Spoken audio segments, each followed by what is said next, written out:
Golf Smarter number 691 is brought to you by Autoslash.com, who can help you find the lowest rate possible for your next car rental. You know, you might be making golf a lot harder than it needs to be. Let's talk about prepping for your next round with Josh Zander. This is Golf Smarter, sharing stories, tips, and insights from great golf minds to help you lower your score and raise your golf IQ. Here's your host, Fred Green. Welcome back to the Golf Smarter podcast, Josh.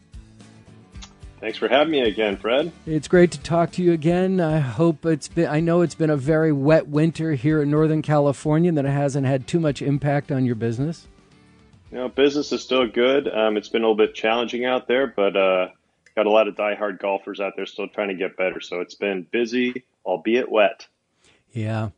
Well, you know, when you talk about just wanting to get better, I'm sure that your students are pretty dedicated people, but not all golfers are.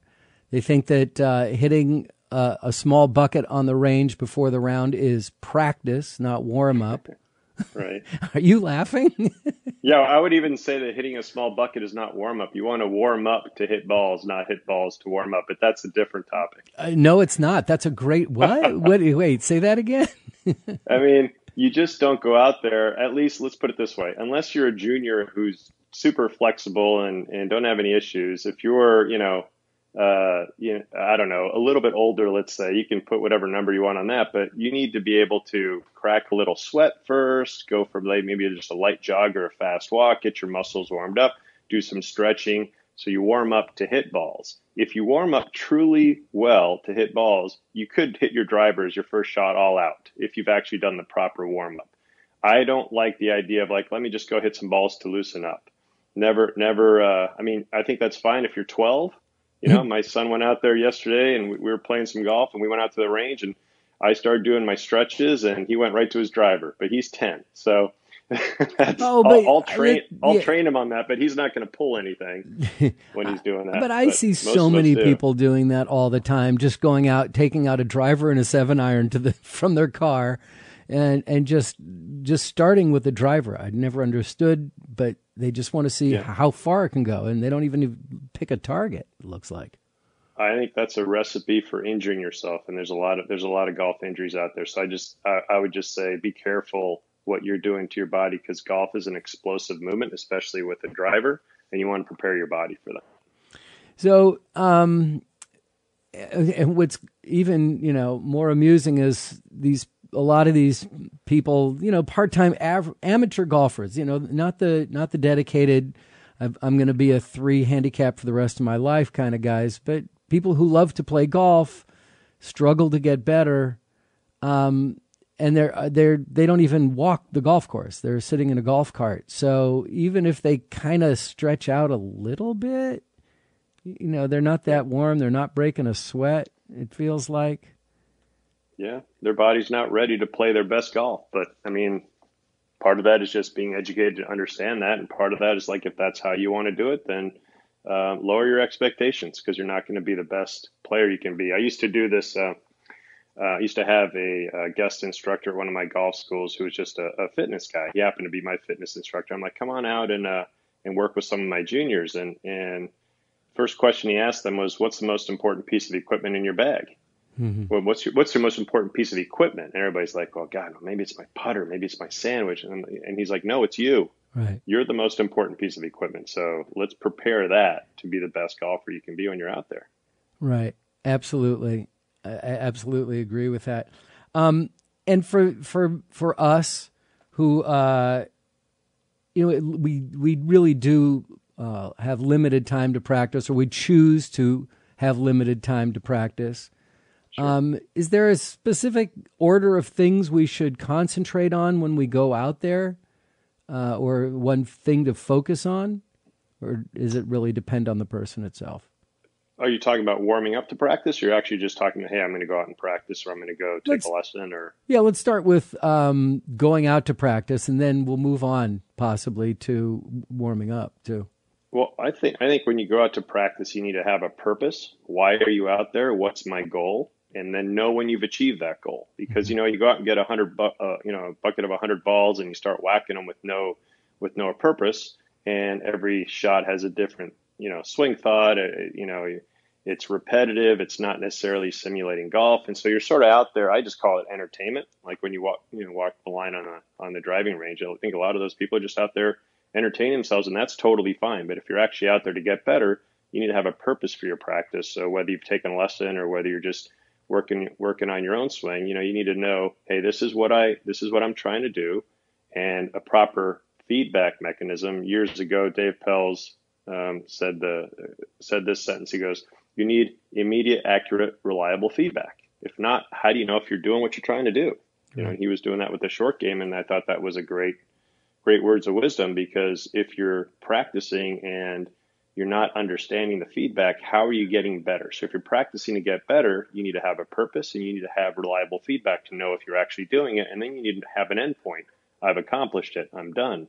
Or my body's tired. I'm finished. I can't focus. I'm done with this session. The other thing is when you're practicing, it's always good to break it up and come back to the skill. So let's just say I'm working on a distance wedge, trying to flight my wedges.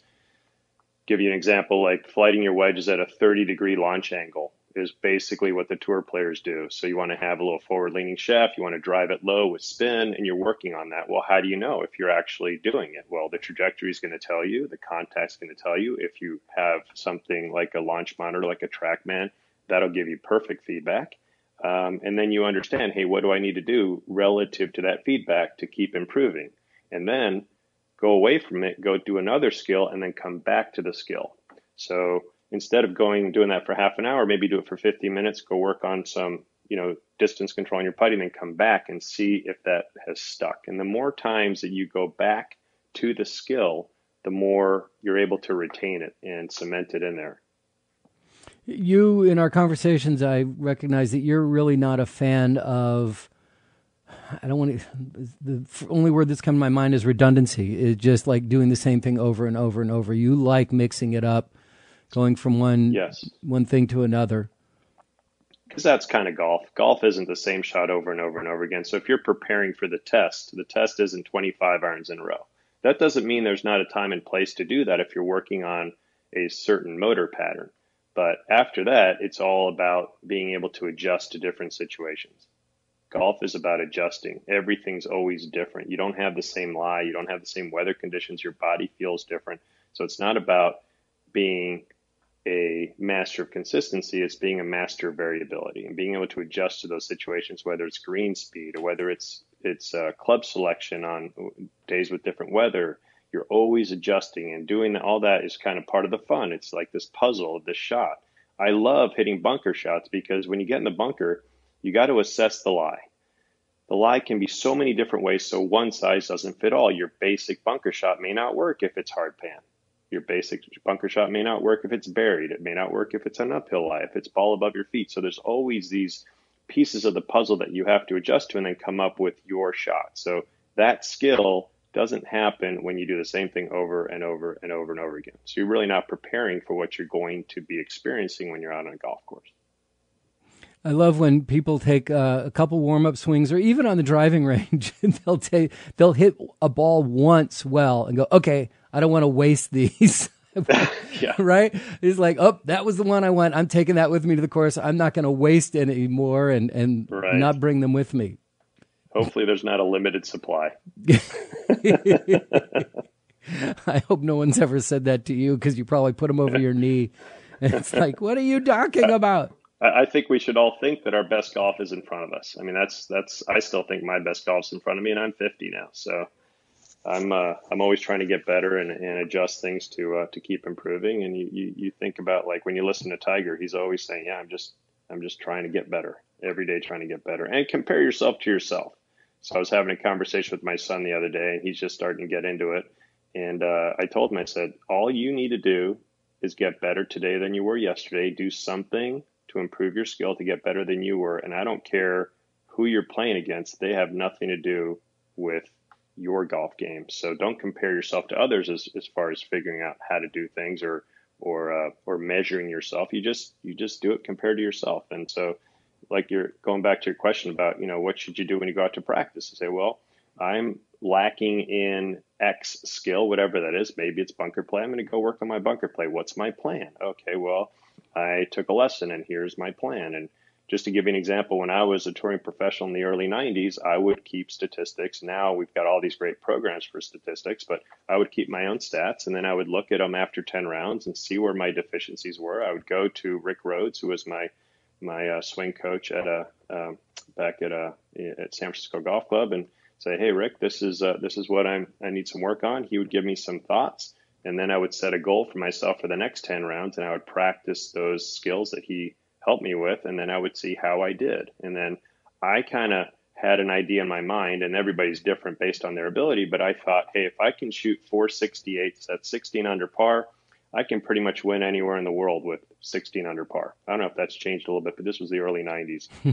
But I figured if I can shoot that for 4 days, there was a formula for how to get to 16 under par. And it was just like a certain amount of fairways hit, a certain amount of greens in regulation, certain amount of putts per round, up and down bunker percentage, up and down percentage from different distance wedges like 30 to 60, 60 to 100, 100 to 140 yards, that kind of stuff, and just dialing in those distances so I could birdie the par fives. And it became very obvious, the formula for how to shoot a 68. And then, so I just looked at my stats, and they just have to be this good. And if you look at, now we have the such great statistics for the tour players. You just go into PGA.com and start looking at the stuff and see how they do from all these different things. And that's what they look at the end of the year. And they go to their coaches and they say, okay, like Dustin Johnson a few years ago said, hey, you know what? I have pretty much 150 yards or less at every par four. I better get good at my wedges. And he did that and became the number one player in the world. He got his TrackMan out and he had some great feedback on his distance control. So it's just a matter of being disciplined. If you're trying to get better, I am not sitting here telling everybody this is what you have to do, because, hey, you know what? If you don't have much time, you just want to go out there and whack a few balls for entertainment and go play with your buddies and have a beer at the end, that's fantastic. But it just depends on what you're trying to do with your game. Is there a danger in, like, when you tell your son all you have to do is try to get better today than you were yesterday? Mm-hmm. Is there a danger in managing that, because golf on any given day could just... I've been playing well lately and having a lot of fun and enjoying it. And yet I played twice this past weekend and had 2 bad rounds in a row. And I'm like, okay, I can deal with the bad round. Actually, I'd love to announce this. So I'm having a bad round on Saturday. Nothing was going right. I was feeling really cranky about it, but I just wanted to get through it. 18th hole, I had I just nice and relaxed, just don't swing hard, crushed the ball on the drive, left myself 125 out on a par 4, and I made it. I had an eagle. So it's nice. it's like, oh, really? You're going to make me come back, aren't you?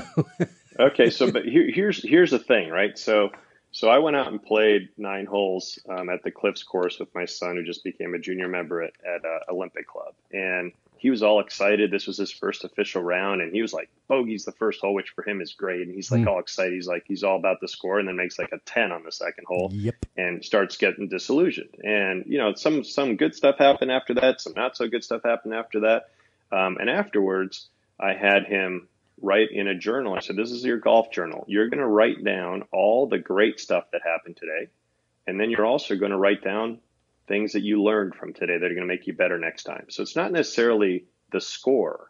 The score is, I wish golf didn't have score, but that's a different topic. I think we've talked about that before. Mm-hmm. But now he will remember, because he's written the things down, the great shots he hit. Like he bombed this one drive, just such a beautiful shot. And then another hole hit a gorgeous bunker shot, made a couple putts over 10 feet. I mean, he had some good highlights.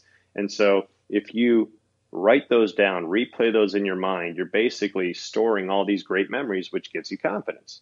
And on the other shots, it didn't go so well. There's something you can always learn from them. So it's not the score or how you play it. It's building confidence or learning something that you can adjust for the next time to get better. And I'm not saying your next day will be a better score, but in the long run, you will have improvement if you build confidence and you learn from your mistakes. It has to, in the long run, do that. But a lot of us aren't wired that way. If we hit a bad shot, we get upset. If we hit a good shot, we don't even celebrate it, because we're like, well, that's what's supposed to happen. And so you're actually that's a formula for not having confidence, because now you're storing all these shots in your mind that you didn't do well, because emotionalizing how you react afterwards is how you store things in your brain. So celebrate the good ones. Here's the formula for great golf. Celebrate the good ones, observe anything you don't feel is good and learn from it. It'll be, in the long run, it has to get better that way. There are a lot of great dads out there who are not golf instructors, but become golf instructors when they have a child on the golf course. Yeah. How are you at separating those two? I think you just need to have a conversation with the parent and educate them. No, I'm talking about with your own kid. Oh, with my own kid. Yeah, I mean, are you able to be, like he's a nice dad and not an annoying coach? Yes, and the thing is, he's kind of come to it at his own pace, because I've basically had a golf club in his hand since he was old enough to sit up. I had a little plastic club he'd run along the ground and hit the ball. So he's known about golf forever. He just started thinking it was cool about 4 months ago. Wow.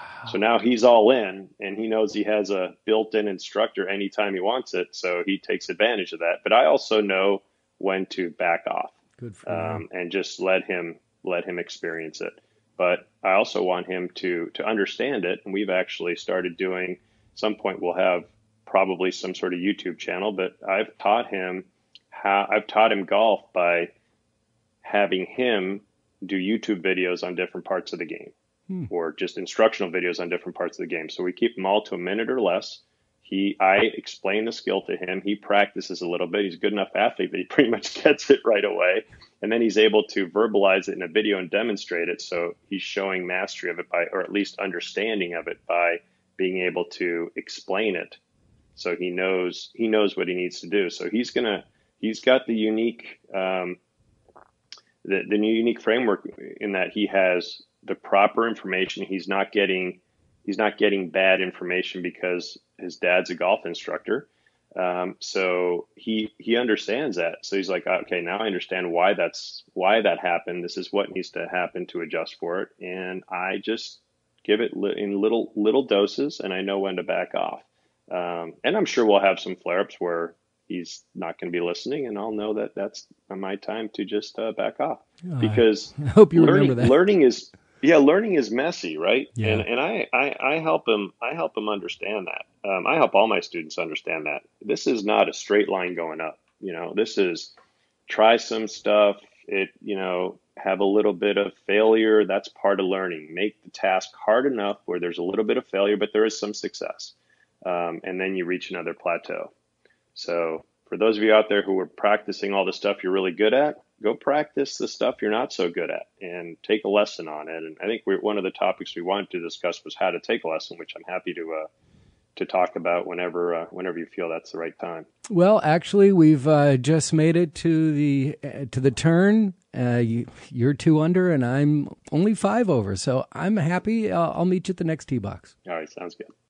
This episode of Golf Smarter is supported by Autoslash.com, the free online rental booking hack that tracks your upcoming reservations, then finds the lowest rates for your next car rental. Here's what I think makes the service that Autoslash provides so appealing. When you prepare to rent a car, whether it's business or pleasure, you do your online research for the size, the price, and the availability. Then you book the car, and you're done. But are you aware that the time between booking and when you pick up the car, which could be months, that the price will probably change? That's where Autoslash comes in. Here's Autoslash CEO Jonathan Weinberg on how his developers responded to the car rental industry's dirty little secret that he thought was a glitch in his platform. We started testing it, and I actually thought the tests were wrong at first. I thought that the software that we'd built to test it was giving incorrect results because the prices were all over the place. But what it actually turned out in the end was that there was nothing wrong with the software that we built. It turned out that rental car pricing was extremely volatile. You could have, a week-long rental that could be $350 one day, and then the next day it drops to $280, and then the day after that it drops to $210, and then next week it goes up to $375 again. It's just impossible to predict. So I said to myself, well, if prices are jumping around all over the place, then anytime there's a better deal that comes along, customers can just rebook and lock in that lower price. And that's exactly what we built. We built a system that could go and track these prices over time and help consumers get a better deal. The average user saves 30% off any other booking site, and they're completely free. Check them out today and save on your next car rental at autoslash.com. AUTOSLASH. That's autoslash.com. And stick around to the end of this episode to hear how you can win a $100 Amazon gift card courtesy of our friends at autoslash.com. Yeah, I do want to talk to you, Josh, about how to take a lesson, but I want to back up a little bit because we talked about practice with a purpose, but what about warm-up? What is there to concentrate on in, let's say you take an hour before your tee time to arrive at the golf course? What do you suggest? Yeah. I thought it was interesting. I don't know if you guys caught that on the Masters telecast when Tiger was interviewed saying, the last day, the tee times were moved up to 9 o'clock because of the weather. And somebody asked him, what's your plan for tomorrow morning? He goes, well, I'll be up at 4. Yeah. Yeah. To get that body ready. Right, right, exactly. He knows how much work his body takes for that. To get ready. And everybody's different. So some people it may take 15, 20 minutes. Some people like Tiger, it may take, 5 hours before you have to wake up and start your whole process, whatever it is for you. But I would say on a very basic level, make sure your muscles are warm before you start doing anything. So take a brisk walk, a little jog. If you can get on an exercise bike, great. But get your muscles warm. And then there's a lot of different exercises that are out there to do. I don't think we need to go into all of them, but just remember that golf is a rotational sport. And so a lot of rotation type exercises are good. Make sure your hamstrings are loose. Make sure your back is loose. And anything you do shouldn't be a static hold. It should be a dynamic stretch. So whether I'm stretching my quads or my hamstrings, it's all done dynamically. So I walk into the stretches. I don't hold anything for too long because I'm trying to get my muscles ready to fire. After the round is when you can do some nice long static stretches. Mm-hmm. But that's basically what I would say. Like for me personally, when I was playing tournament golf, I would get to the golf course an hour and a half before, and that would give me adequate time to warm up my body, hit some practice shots, and most importantly, get the feel for the speed of the greens that day. Really, that's a huge part of your focus is the greens? Oh, sure. Because again, when we were talking earlier about being a master of variability, green speeds change from day to day. So you want to make sure that, scoring is so much predicated upon your distance control. So if your putting distance control is off, then think about just green reading. If you're reading a foot putt, but you're a foot break, but you're hitting it too hard, then it breaks half as much and it doesn't have a chance to go in. Or if you're, chipping and your distance control is off, I think distance control is a huge part of accuracy that's very, I think, misunderstood. Everybody thinks accuracy is like, oh, how straight are you hitting it? Well, It's how close you are to the hole after you hit the shot. Let's call that accuracy, which has a lot to do with hitting the ball pin high, which has a lot to do with making solid contact, which has a lot to do with understanding the speed of the greens on that particular day, what the grain's doing. Are you uphill, downhill? There's a lot of things. So I spend a lot of time. My body's already been warmed up through my stretching and my light jog. I've gotten that done. I go to the range just to see what my ball flight's going to be that day, maybe tweak a couple very little things to get the ball flight to do what I want it to do. And then it's spending a bunch of time, at least half an hour on the green just to understand distance control for that day. It's a great point. I like to practice my short game first. Then I'll go to the range and I'll hit short, like the 150 and in shots.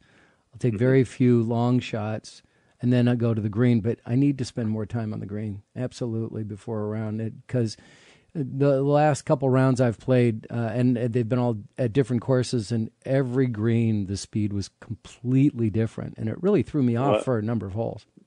That's a bummer. Yeah. Because, you would like that at least to be consistent, but, a lot of times it isn't, which is too bad. But yeah, nothing you can do about that. No. Well, the good thing is it's the same for everybody.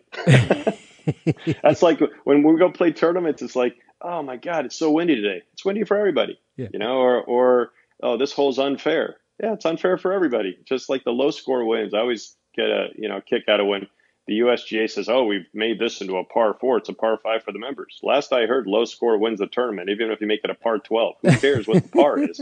It's low score wins. End of story. Very true. Boy, there's a lot of holes I'd like to make a par 12, I'll tell you that. Yeah, there you go. So you brought up an interesting idea, and that, we're at a good time of year. We're coming out of spring, hopefully. And going into summer, more people are now, the Masters is done and people are starting to play more, and there's a lot of excitement about golf because of the two majors that we've had this year. And people think like, you know what, I need to go take a freshen upper course. I need to go get some help. And they'll take Right. 1 or 1.5 lessons and think that they've got it set for the year. How do you take a golf lesson? Well, here's that's a great question, and I think we chatted earlier. I wrote an article about it a long time ago. I think the first thing you need to understand whenever you get any piece of information, whether it's in a lesson, whether it's from the something you saw on YouTube, or whether it's your buddy in your foursome who said something's good for them. Here's my litmus test. I would say everybody who's receiving information should ask the following questions back to the source. Number one, how is this going to improve the quality of my impact? Is it going to make my impact more solid? And if so, tell me how. Number two, is this going to improve my shot shape or my desired shot shape, whether you like it straight or right to left or left to right? And then third, is this going to make me more repetitive? Because if you said to me, Josh, define a great ball striker, I would say it's somebody who can control their distance, so that means solid contact. It's somebody who can predict their curve, so they know what's coming. And it's somebody who can do that repetitively.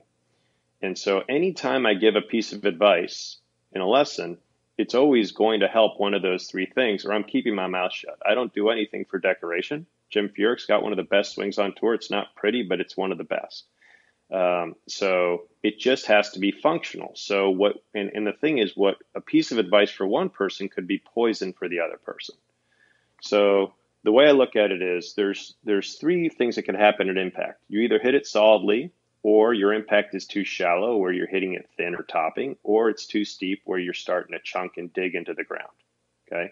As far as your shot shape, you're either hitting it left to right, right to left, or you're hitting it straight. Okay. And then, of course, the third one is, can you do whatever you're interested in doing repetitively? So when somebody says to you, oh, you know what, I took a lesson from so-and-so and you got to do this with your grip. Okay, well, let's think about that. So let's say you're currently chunking the ball. Okay, so you're taking a deep divot. And somebody says, well, you got to turn, right-handed player, you got to turn your hands more to the right, which strengthens the grip, which closes the face. When you close a face, it digs the club more. So you've just made somebody who's chunking dig it more. Mm-hmm. Now, the other guy who told you this was hitting it thin and to the right, and that stronger grip was just magic because it squared the face, made the ball flight straighter, and it made his impact solid. So to him, my goodness, that guy he took a lesson from is godlike. He just gave him the key to solid shots and straight shots. Meanwhile, he gave that advice to his buddy, and he made his buddy worse because that guy needed a different fix, which we can go into another time. But so you have to understand anything. I think of the golf swing as like this big recipe. Say you have this big pot of boiling water, and you start to put in grip, stance, ball position, posture, swing plane, all these different things add up to hopefully a solid contact, repetitive, predictable ball flight. If it doesn't, something's got to change. And whatever you're going to put into that recipe or take out of that recipe needs to help one of those three things. So throw something out there. Throw a contact or ball flight error at me, and I'll kind of go through this with you. Let's use yours. What's your mistake? What tends to happen when you hit the golf ball? My big mistake is if I pull hook. You pull hook. Mm-hmm. Okay. So pull hook. The ball always starts where the club face is pointing. That's about 90% of it. Mm-hmm. Okay. Mm-hmm. So your club face is closed at impact. Right. Okay. And it hooks. A ball will hook when the club face is closed relative to the path.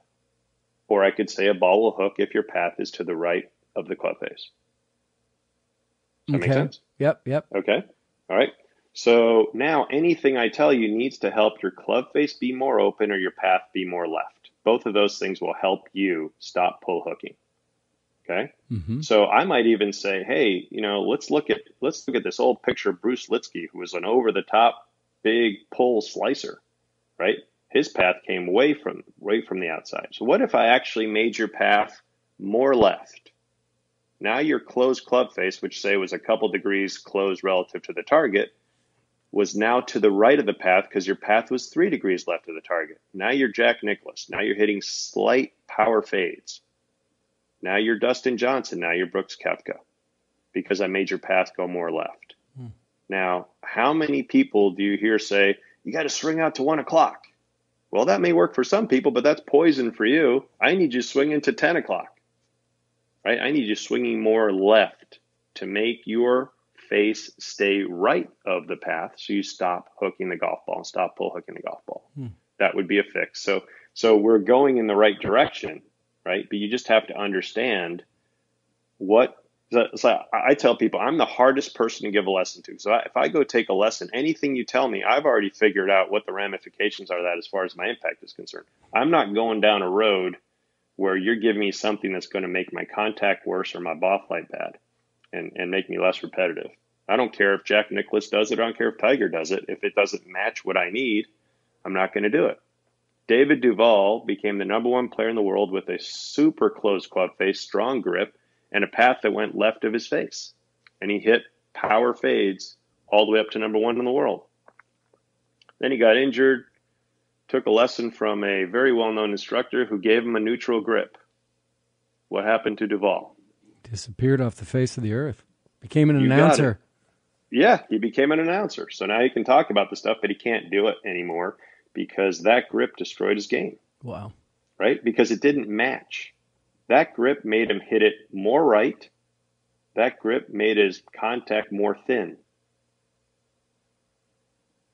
Not a good formula. Not a good formula. Right? I remember him one time he won this tournament and he hit one hook the entire week. He goes, that's the last hook I'll hit all year. Think about how confident you're going to be on the tee box when you know your ball's going to fall to the right and you can just rip it down the left side and cut it back to the middle. Works for Koepka, works for Dustin Johnson, worked for Nicklaus, works for VJ. Great way to play golf. Not saying drawers are not, you can draw it as well, but you better draw it with the club face to the right of the target so your ball starts right before it falls back to the left. Right. Awesome. So it's just got to match. So if your buddy tells you something, ask them right away, okay, what's that going to do to my impact? What's that going to do to my shot shape? And can I be repetitive that way? Because maybe it's something that is going to help your ball flight and is going to help your contact, but your body can't physically do it. So now you're not repetitive. What good is that? Right? The reason why you see these guys on tour play so well is they can repeat it. They can hit that fade over and over and over and over again. They can hit that draw over and over and over again. So they have a lot of confidence. Think about this. You're on a tee box. A lot of people just get in the middle of the tee box, aim down the middle. Let's say you have a 40-yard wide fairway. You're aiming down the middle. You can miss 21 yards to the right of the middle and be out of the fairway or 21 yards left. But if you're Dustin Johnson, you could aim it down the left rough line and cut it 39 yards and still be in the fairway. Right? You double the size of your landing area when you know what your ball is going to do. That's why you want to have a repetitive ball flight. You want to know what your ball is going to do before you hit it. So that's always the question I ask. Like, okay, what's your, like, if you come to me for a lesson, I'm going to ask you, what's the quality of your contact? If you're coming to me for a full swing lesson, what's the quality of your contact? What's your ball flight currently doing? And can you do it repetitively? A lot of times people come and take a lesson when they're desperate, right? Right. How about going and taking a lesson when you're hitting it the best you've ever hit it? I've done that. Understanding why. And it screwed me up. Understand why. Really? Yeah. It's like, I'm playing my best golf. I'm going to go for some tweaks. And I went in and it 6 months. No, it's not a tweak. You're not going for a tweak. You're going for an understanding of why you're doing it well, why it's all working. That's my mistake. So then you have a baseline. It's like, hey, I play my best golf when I do this. It's like, okay, now when you start going off, you can go back to some of the things that you were doing when you were playing well. But a lot of people don't have an understanding. And if you're throwing a different swing thought in there every time, it's like, hey, one of them might be good, one of them might be poison.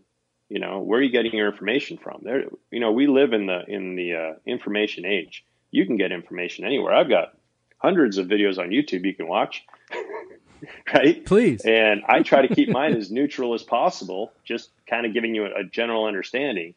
But there'll be some videos out there that'll be like, you know, do this, because it's that person's method. And that person's method may not actually fit what your body can do. And it may be the wrong thing for what you need to do to make your contact more solid and your ball flight more predictable.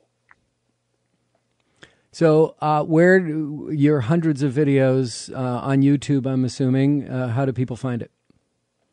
Zander Golf. YouTube Zander Golf. You'll find me. Okay, Zander, Zander, Zander Golf. And the website is? My website is zandergolf.com. Okay, we're consistent now. We're seeing the shot shape. All right, well, Josh, it was, as always, not only fun to talk to you, but incredibly informative and thought-provoking, especially for me. It gives me something to think about before I go out and warm up or practice for my next time. Thank you so much for coming back on the show, man. I really appreciate it. My pleasure. It's always a fun time. Anytime. I love this part. It's time to announce the next winner of our random drawing. And this time, I'm giving away a Tony Manzoni's video, The Lost Fundamental. It's an online video. And I have a random drawing that I do. And I want to congratulate Matt Cooper of Roanoke, Virginia. Matt, keep your eyes open for an email from me with the link, and good luck. I hope Tony's lessons will help you as much as it has for so many other Golf Smarter listeners. And thank you so much, Matt, for your participation. You know, Tony's book is now available in either Kindle or paperback versions at Amazon.com. And also, if you're interested in getting a copy of the video, just email me and I'll provide you instructions on how to get that link. Now, our next drawing, which was extremely popular last time, so we're going to bring it back, and that is the $100 Amazon gift card, courtesy of Autoslash.com. Deadline for entry is midnight Pacific time, 3 a.m. Eastern, on Sunday, June 11, 2019. Sign up at golfsmarter.com and click on the Enter Now button at the top of the homepage. This week on Golf Smarter Mulligans, we feature a teaching guru that has legions of followers around the world. And he may not be a high-profile Golf Channel guy because they wouldn't understand him. But this guy is amazing. It's Fred Shoemaker of Extraordinary Golf. And he'll be featured in 2 segments of Golf Smarter Mulligans. Part 1, we're going to discuss Extraordinary Golf. And Part 2 covers his second book, Extraordinary Putting. Get your free subscription wherever you get your favorite podcasts and have it downloaded automatically each Friday before your weekend round. Again, Golf Smarter is published on Tuesdays, and our companion piece, Golf Smarter Mulligans, is each Friday. Golf Smarter Mulligans is supported by Autoslash.com and TwoGuysWithGolfBalls.com. And we conclude this week's episode with a quote from Dr. Joseph Parent, who says, "Worrying about missing a 4-foot putt makes your mind feel about as tiny as a thimble. Playing your best golf, excelling at anything in life, comes from having the biggest mind. Whatever you encounter, see it in as big a context as you can."